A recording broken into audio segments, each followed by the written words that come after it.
Hi there, just wanted to demonstrate how I did the whole house fan, the QuietCool. Um, I forget how many square foot this fan is, but it was the $700 version, and it's pretty heavy, but I was able to lug it up through my attic entrance, going up a ladder by myself, so it can be a one-man project.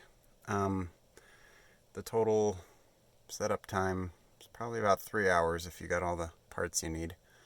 And most of that time was getting the drywall cover for the hole to the attic installed with the vent fan, or the vent. So the fan's gonna be blowing the air directly over our attic HVAC, and hopefully blowing the air in that direction, because I'm standing about 3/4 of the way to this side of the house, so I want the air to blow over there. The attic space is quite small up here, so we'll just hope it works pretty well. And it looks like the fan's blown into that board, but there's plenty of, it's basically just like angled to the corner of that board, and it's free to blow air almost entirely. It's just gonna probably get a little bit of pushback from that board, but I'll be running at pretty high efficiency still. And I had a little eyelet to string up the top of the fan, and I just put some butterfly nuts to secure that metal band, and then I put a carabiner to attach from the metal band to the eyelet. That works great. And on this one, I didn't have another, well, I did find another eyelet, but honestly it's just supporting the tube here, so it doesn't need a whole lot. But what I did is I just put 2 screws with washers on either side of this stainless steel tightening band here, and on that I put the other carabiner. I happen to have 2, and then I just tied the strap that this QuietCool fan came with. I triple tied it like a triple knot, and that shouldn't go anywhere. And that's the only support I have with strap, and the other support is with the metal band.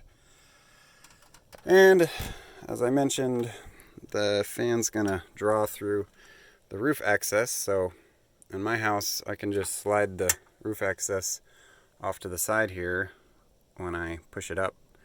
And in the house, I put some foam insulating board on top of the drywall, nailed it down, and there's nothing actually nailing this to the drywall. It's just sitting with weight. I also screwed some, just happen to have these 2 little 1/4-inch boards laying around, so the fan is longer in this direction.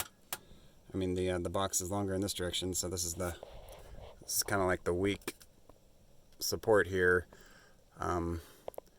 for the drywall itself. So I wanted to reinforce it with some boards going,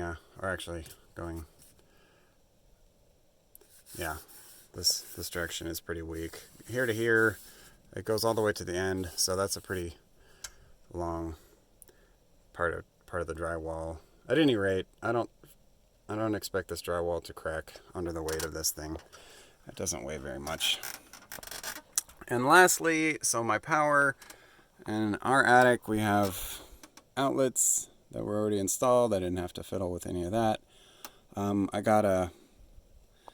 bought an outdoor one just in case there's humidity up here, but it's like an outdoor smart outlet, and that's what I'm going to use to turn on the fan with the timer. I've already tested that all you need to do is plug the fan in and it turns on automatically, or turn the power on. So you don't need to buy the switch that is optional with this. You can just use a smart outlet, and when the outlet's on, the fan will turn on. I don't want to turn it on now because the fan would not have any air to suck. Probably wouldn't damage it, but I will test that as soon as I get this roof access put back. And I'll just show you the bottom of the roof access if I can a little bit. So that's what it looks like without the cover on it. Alright, may do a follow-up video, but this might be it as well. Okay, good luck with your projects.